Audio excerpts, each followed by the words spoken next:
Eleanor imagined touching them. They would be clammy. 4 bedrooms. So, the vendors are a family, a couple with a little girl, no onward chain. They want to move really quickly on this one, which I'm guessing is going to be good for you guys too. You've got kids, right? 2 girls? Lovely. A bedroom each for you and your little ladies.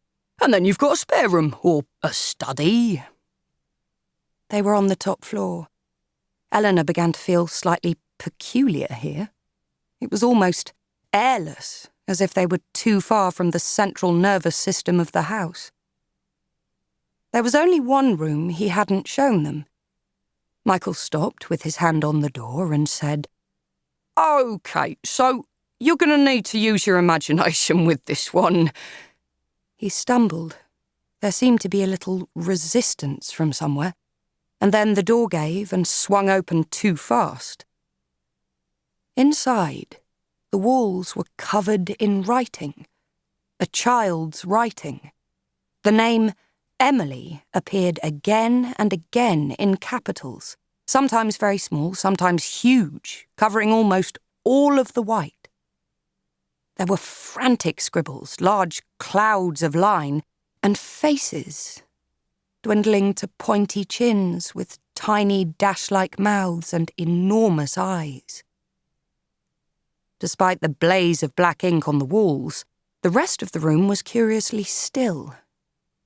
The bedspread, a cheerless shade of pink, was smooth as glass.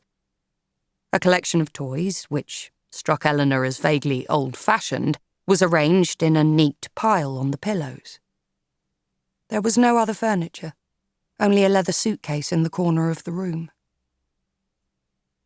Richard laughed uneasily. Michael was embarrassed. "Yeah, so this isn't quite," he attempted. "You know what some kids are like." "This isn't normal, though," Eleanor said. "Why didn't someone stop her?" "Well, the vendors are a bit..." He stretched his mouth out into a triangle.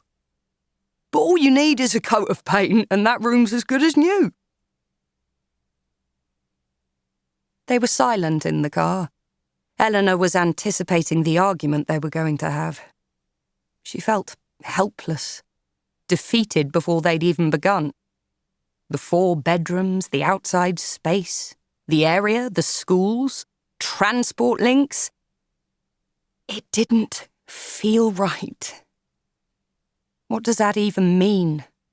There's a housing crisis. Prices are rising every month, every week. They're rising right now. I just didn't feel comfortable there. We're running out of time. The smell. The upstairs room. You have to look at the potential. We could make a fortune on that place. Acquisitive, greedy, irrational. She felt empty. They were on the move now, however much she wished they weren't. The house they'd moved to after they got engaged, where they'd brought their children home from hospital, was no longer theirs. The moment they'd given notice, it had lurched into the unfamiliar.